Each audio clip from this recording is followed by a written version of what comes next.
Hello everyone, and welcome to this live walkthrough of the opening of Skyrim. This video should take you through from where you create your character all the way to when you get released into the actual world. I made this video with the intention of uploading it to a Steam guide that I made, however I will also of course be uploading it to YouTube, so if you're watching this from YouTube, then I would recommend you go check out the guide. If you're watching it from the guide, then I apologize for this little intro here that you don't need to hear. I just wanted to clear up what this video was for before I actually got into it. Alright. So, when you get done with the character creation and get through all the cutscenes, you will find yourself in this little area here. You'll see a dragon attack. What is that thing? Could the legends be true? Legends don't. Yeah, and you'll have to head into this building here. So everything you see here is live. I'm not editing anything, so you will know if you have any problems and you didn't see me encounter them, then just watch back through here, because this will show you everything that happens between now and then. So the exact same things will happen to you if they were scripted events. Alright, so this wall is going to break out. You can wait for Rayloff to come up and talk to you, but all he actually wants you to do is just jump. Now it will tell you how to jump, but as this is a PC guide, I'm just going to go ahead and say jump is spacebar. It's actually been so long since I played console that I completely forgot what key is jump on there. But it will tell you all the controls on your screen. Everyone get back! Still alive, prisoner? Keep close to me if you want to stay that way. Gunnar, take care of the boy. I have to find General Tullius and join the defense. Even though this isn't a lore walkthrough, when I'm not doing anything else, I'm just going to shut up and let you listen to the dialogue. And there's nothing better I can do besides just jabber about what's coming next, and you'll always just see that.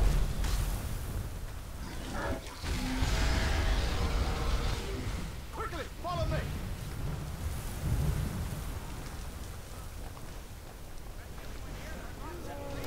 Something else I might want to say is that if you're watching this from YouTube, and you watch my other videos, then you might think this is kind of the start of a series of guide videos. I mean, it depends on if I think I need any more guide videos in the future guides that I make. However, just know that this might be the only one, and this might just be kind of a random video amongst my other videos, because I don't usually make guide videos. And so, this might be a little odd for you. That guy is fucked.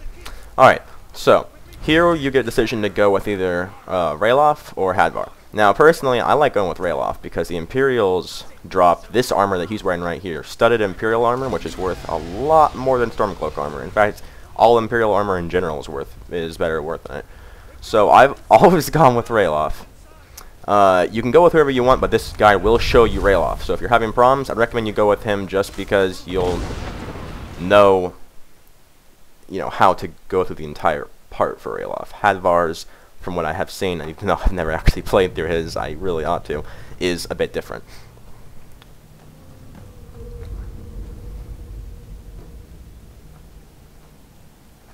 We'll meet again in Solengard, brother. Looks like we're the only ones who made it. That thing was a dragon, no doubt. Just like the children's stories and the legends. The harbingers of the end times. We better get moving. Come here. Let me see if I can get those bindings off.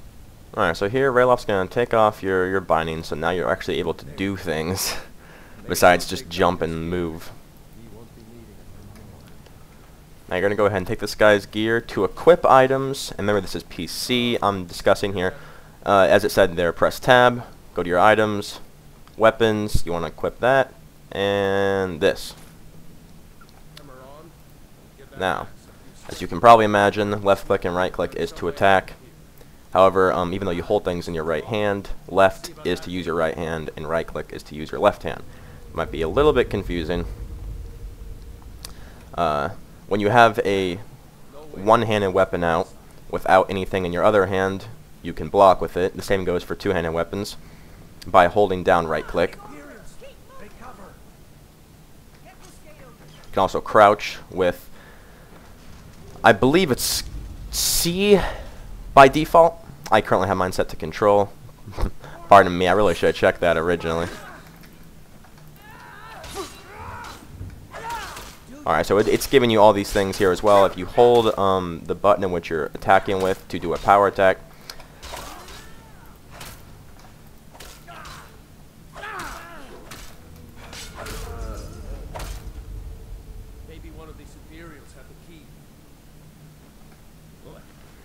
alright, so this is what I was talking about when I mentioned how much better this is than Stormcloak armor. As you can see, this currently has a weight of 8, value of 25, and this is less weight, and look at that value increase.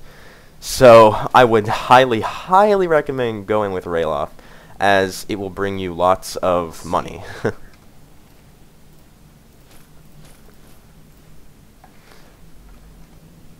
Alright, now of course in my guide I go into specifics as to how combat works and what you might want to use for combat. Personally, I don't like heavy armor that much, but I'll be using it here just because it'll be easy to run through this opening part if I'm using a heavier type of armor, because you won't really see many negatives to it in here, as you don't run into many hard to kill combatants in here.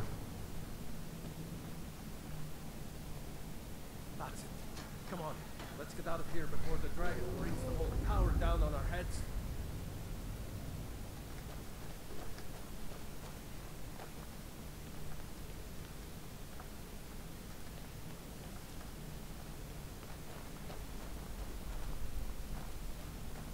Look out!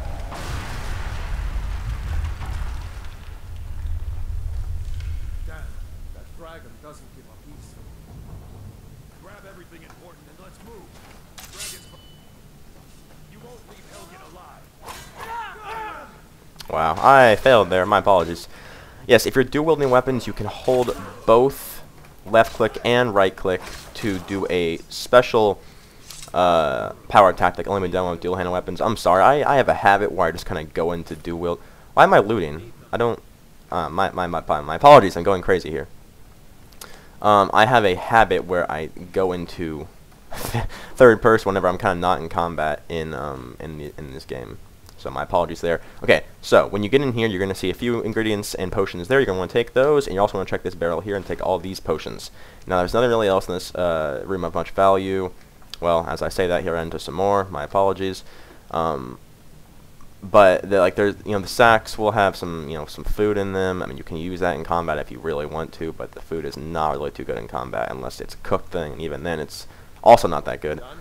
Let's get moving. However, there are also some ingredients, I believe, hanging up in here somewhere. Yes, there they are over there. Those will be used for potions.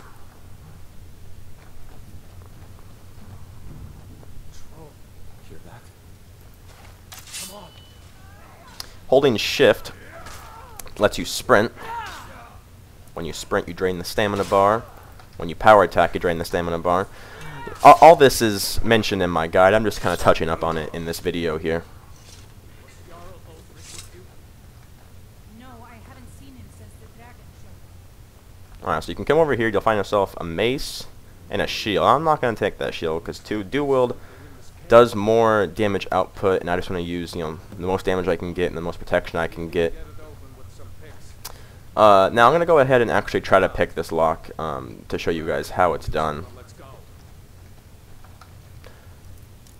So, yeah, I guess it does describe it, but basically what you do is you use the mouse, you move the mouse left and right, and it'll move this thing left and right. Pardon me, I don't know what it's, I mean, it's called a lockpick, I suppose. And then you want to use W to find the right spot. Now you want to kind of slightly push on it until you see the lock moving. You don't want to do it over there where it's not moving. And you're going to want to just kind of lead it. Now I got it on that first try, which was nice, but sometimes you might run into a snag as you're going across. Now you're not going to want to just push on it. You're going to want to slightly move the mouse left or right to find that specific location. The first thing you always want to do though is find the weak spot in the lock where the lock turns, then start finding the correct spot. The correct spot won't be far from there, so don't move the mouse too far left or right after that. Now here you can loot some bone meal from these skeletons that are in this room. That's an ingredient. I mean, it's not particularly helpful, but then what do you expect? This is the tutorial. It is nice though.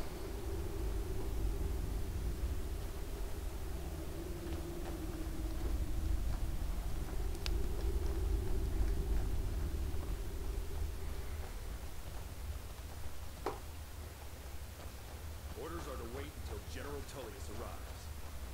I'm not waiting to be killed. Freedom or Sonnengar! Oh, also, I should mention, you hold R to sheath your weapon. Probably shouldn't have done that right in the middle of combat, but I wanted to show that. That's something that in the PC version of Bethesda games is always a little bit confusing. Honestly, like I said, it's been so long since I played console, I forgot what it was to sheath your weapon, but I remember it was not something that was another key that you then had to hold, or if it was, I mean, it was easier to remember or something. All I remember is that it was difficult to get used to holding R to put your weapon away, and once I got in PC. So I thought I would go ahead and mention it. I mean, why not? I have nothing else to mention when I'm just kind of running through fighting here. The intro is not, the tutorial is not very hard. It tells you everything you need to know in the tutorial. I just thought, you know, there's no point in walking through that in the guide, but why not make a, I don't know, 15-20 minute video showing you guys exactly what happens in case you still can get stuck on that.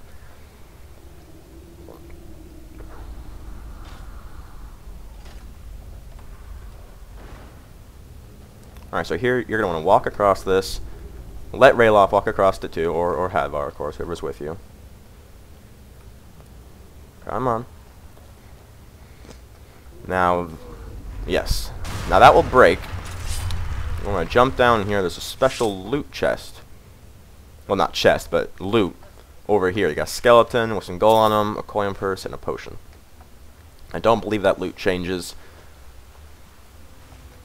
And that is, that can be helpful. I haven't actually used any potions or things yet. I'm not sure if you'll be using those in your combat. If you're newer at the game, you might, since you're trying to get used to it. But I've played through this intro many times over, so I don't really need to use the potions or the healing, at least not yet. I might get into using them later.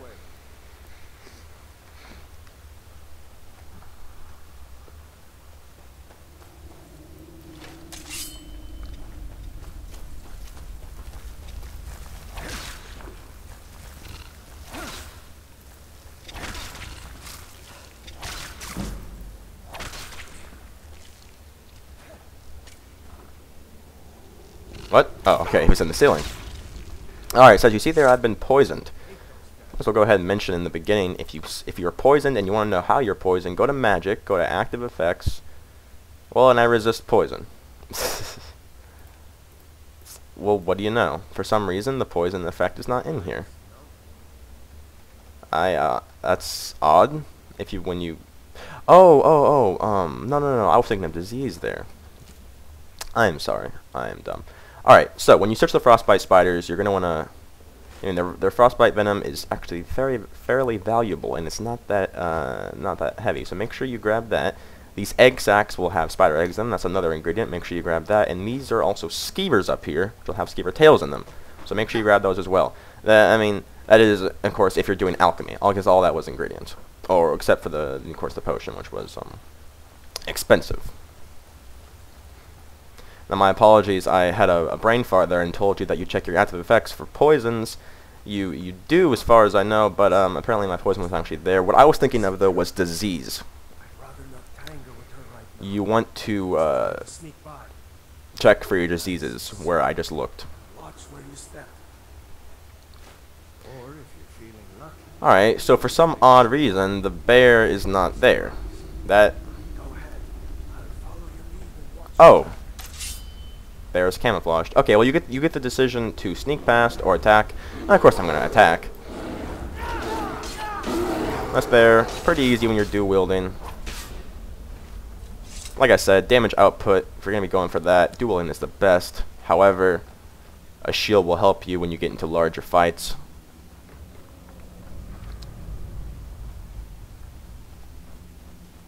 Alright, so this is the end of the tutorial. I should mention before we go that Rayloff actually, well, and have a bit of a thing in here that I probably shouldn't be mentioning to you because it's kind of an exploit, but they don't aggro on you when you hit them 4 times or more, as most followers would, because you're new to the game at this point, and they don't want to, you know, have you accidentally hit them and then get pissed off at you and you have to load some earlier save and get all mad. So you can technically just hit them over and over, and you can raise any combat skill that you're using against them to 100 in this very cave. It'll take a very long time. I mean, you know, hit them a few times maybe if you want to just get a bit of a boost to your combat, but, you know, you don't want to be exploiting that. I mean, they put it in there to help you. You know, don't use it against them.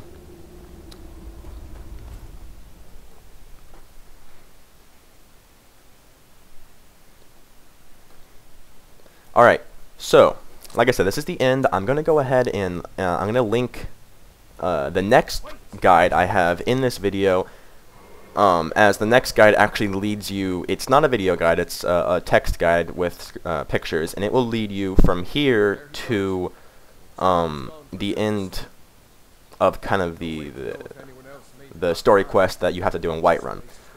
So go ahead and check that out if you're still having problems.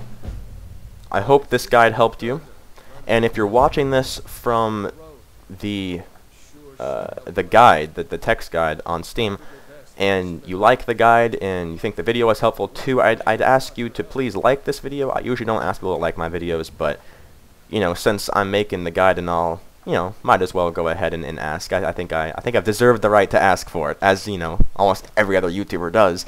So, thank you all for watching. Hope it helped. Hope you check out the guides, and I hope you have a fun time playing Skyrim. I'll see you guys all later.